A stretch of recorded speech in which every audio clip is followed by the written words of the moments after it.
If you're a Canadian senior, or you're helping a parent or grandparent manage their finances, August 2026 brings a handful of real, confirmed updates that could change the money landing in your bank account and the programs you're eligible for. Before we go any further, I want to be straight with you, because that's what you deserve from anyone talking about your pension and your benefits. There is no single, brand new, senior law that just got passed in August 2026. What actually exists is a set of confirmed, verifiable updates. Some are automatic federal benefit adjustments that happen every quarter, and some are provincial program changes with a hard start date of August 1st. I'm going to walk you through 5 of them today, and for each one I'll tell you exactly what's confirmed, what's often misunderstood, and what you should actually do about it. So drop a comment with the year you were born, because it'll help you know which of these 5 points apply most directly to you, and stick around, because the 4th point is the one that trips up more seniors than almost anything else in the system. It matters right now because these 5 updates touch different parts of a senior's finances all at once: your federal pension deposit, your supplement if you're on a lower income, the tax you might owe if your income is higher, and, depending on where you live, provincial health support and municipal property tax relief. Knowing which ones actually apply to you, and which ones don't, is the difference between planning your month with confidence and reacting to a payment that looks different than you expected. Let's start with the first update, and it's the one that affects the largest number of people: the quarterly adjustment to Old Age Security. Old Age Security, or OAS, is reviewed every 3 months, in January, April, July, and October, and any increase is applied to the payment that follows. For the July to September 2026 quarter, which covers the payment landing near the end of August, there is a confirmed increase tied to the Consumer Price Index. This isn't a new law. It's a built-in mechanism that's been part of OAS for years, and it exists specifically so that your pension doesn't lose value to inflation. Here's what many people misunderstand: OAS can only go up or stay the same. It is legally protected from ever being reduced, even if the cost of living were to drop. So if you've heard rumors about OAS being cut, you can set that worry aside. It isn't how the program works. Everyone aged 65 and older who receives OAS is affected by this adjustment, and there's no group that's exempt from receiving it, because it's applied automatically. You don't need to call anyone or fill out a form. The one thing worth doing is checking your exact new amount through your MyService Canada account, because the precise dollar figure depends on your age bracket, and seniors 75 and older continue to receive a permanently higher amount thanks to a boost that was introduced back in 2022. Don't rely on random numbers you see floating around online for your specific payment. The only number that matters is the one confirmed on your own account or on the official Canada.ca benefits page. It's also worth understanding why this mechanism exists in the first place. OAS was designed decades ago as a universal pension, and lawmakers built in automatic indexation so that Parliament wouldn't need to pass new legislation every time prices rose. That's precisely why you'll never see a headline about a new law raising OAS. The increase is already written into the program's rules, and it simply executes on schedule. The financial consequence of not paying attention here is usually small but real. If you're also receiving a provincial supplement that's calculated based on your OAS amount, a change to your federal payment can nudge that provincial number too, so it's worth checking both together rather than assuming only one has moved. The second update is closely tied to the first, but it catches people off guard every single year, and that's the annual recalculation of the Guaranteed Income Supplement, known as GIS. GIS is the extra, tax-free monthly support for lower-income seniors who already receive OAS. Unlike the quarterly inflation bump we just talked about, GIS goes through a full recalculation once a year, and that recalculation is based on the income you reported on your most recent tax return. Around the middle of each year, the government shifts to using your newest filed return to figure out your GIS amount going forward, and that updated figure is what shows up in your payments through the rest of the benefit year, including the August deposit. Stay with me here, because this next part could directly affect your situation. If your income went up last year, even because of something like a one-time RRF withdrawal, a small investment gain, or extra part-time work, your GIS can drop, sometimes by a noticeable amount, and it isn't a mistake or a punishment, it's simply the formula doing what it's designed to do. On the flip side, if your income dropped, your GIS may increase. Seniors who file their taxes late are the ones most at risk here, because a late return can delay or interrupt GIS payments entirely. The people exempt from needing to worry about this are seniors who don't receive GIS at all because their income is above the qualifying threshold. For everyone else, the single most important step is simple, and it's one many seniors put off: file your income tax return every year, on time, even if you have little or no income to report, because GIS eligibility is checked against that return automatically. The reason the government structures it this way, rather than asking you to report income changes yourself throughout the year, is to reduce paperwork and keep the system running on information it already has through the Canada Revenue Agency. That's efficient, but it also means the responsibility sits with you to make sure your return is filed accurately and on time, because there's no one double-checking on your behalf. If your GIS payment stops unexpectedly, the very first thing to check, before assuming something has gone wrong with the system, is whether your most recent tax return was actually received and processed. A surprising number of GIS interruptions each year trace back to a return that was mailed late, filed with an error, or simply never submitted, and that's a fixable problem once you know where to look. The third update is about a number that matters mainly to higher-income retirees, and it's the OAS recovery tax, which most people call the OAS clawback. This is not a new rule, it's been part of the system for a long time, but the income threshold that triggers it is adjusted annually, and the current threshold applies for the period covering 2026.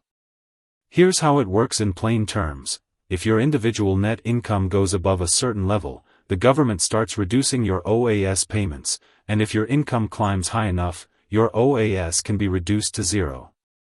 This is where many Canadians become confused, because they assume the clawback is based on household income, when it's actually based on your own individual income, not your spouse's, and not your combined family income.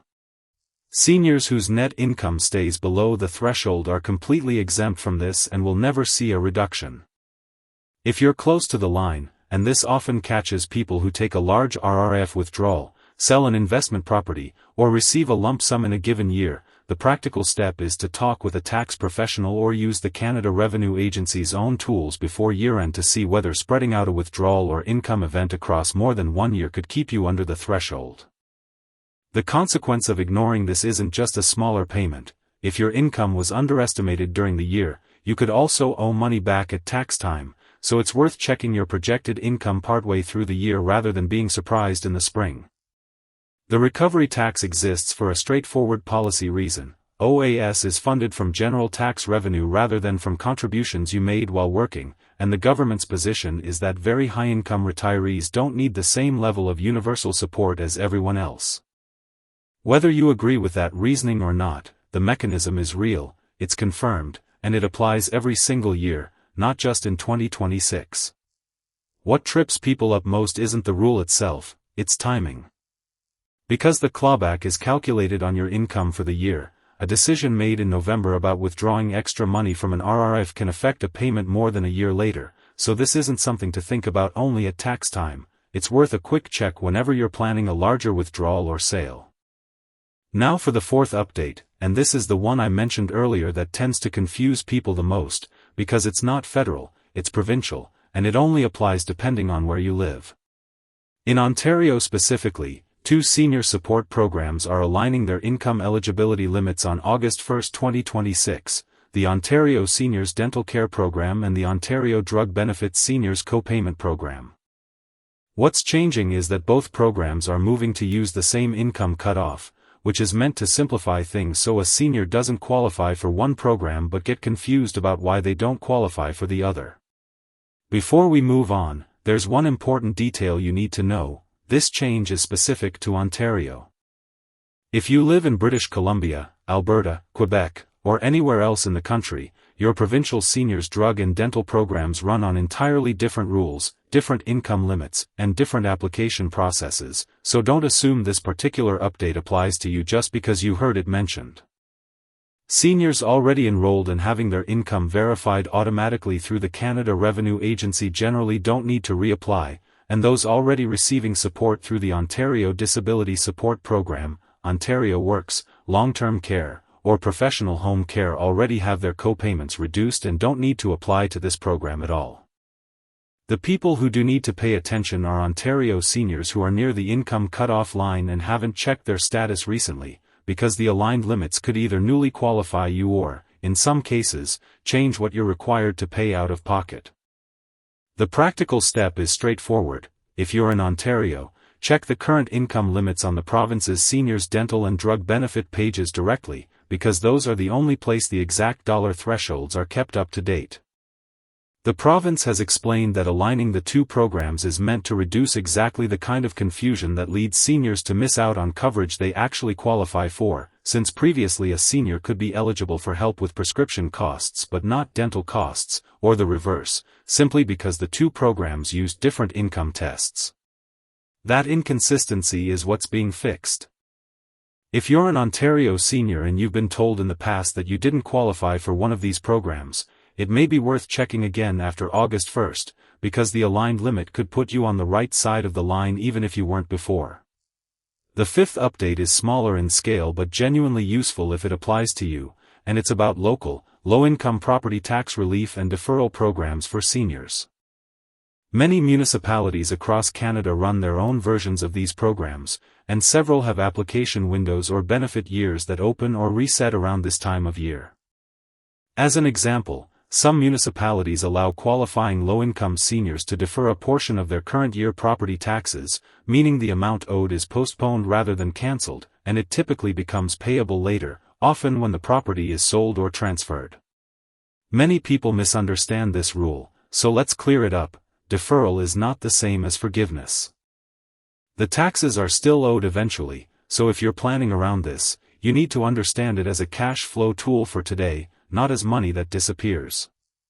Seniors who own their home, meet the local income threshold, and are up to date on their existing property tax payments are typically the ones eligible, while renters and seniors above the local income cutoff are generally exempt from qualifying.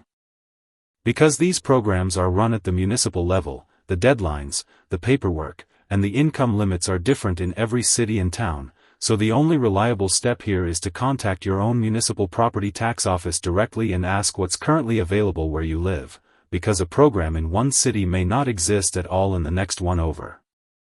These programs generally exist because municipalities recognize that rising property assessments can squeeze a senior who owns their home outright but lives on a fixed income, and a deferral gives that senior breathing room without forcing a sale. The common misunderstanding worth repeating is that some seniors assume signing up automatically forgives the debt or that it will affect their ownership of the home. It does neither. You keep full ownership, and the deferred amount is simply added to what's owed later, usually with conditions around interest that vary by municipality, so read the specific terms before applying rather than assuming they're the same everywhere.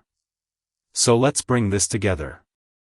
First, Old Age Security received its regular quarterly inflation adjustment, applied automatically to the payment landing around the end of August, with no action needed on your part beyond confirming your new amount.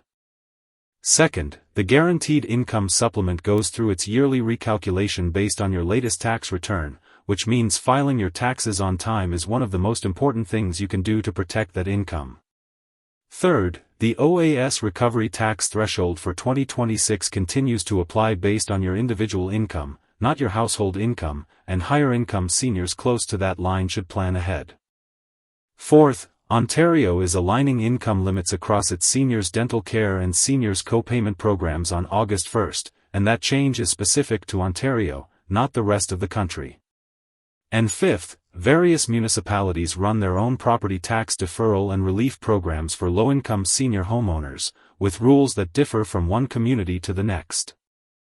None of these is a single sweeping new law written just for seniors, but together they represent real, confirmed changes that could affect the money in your pocket this month, and understanding them puts you in a much stronger position than relying on a headline. Before you make any decisions based on what you've heard here, take a few minutes to verify the details that apply to you directly through Canada.ca, your My Service Canada account, or your provincial and municipal government websites, since those are the only sources with the exact, up-to-date figures for your situation. If this helped clear things up, please share it with another senior in your life who might be affected by one of these 5 points, and subscribe for more clear, honest updates on Canadian retirement and senior benefits as new information becomes official.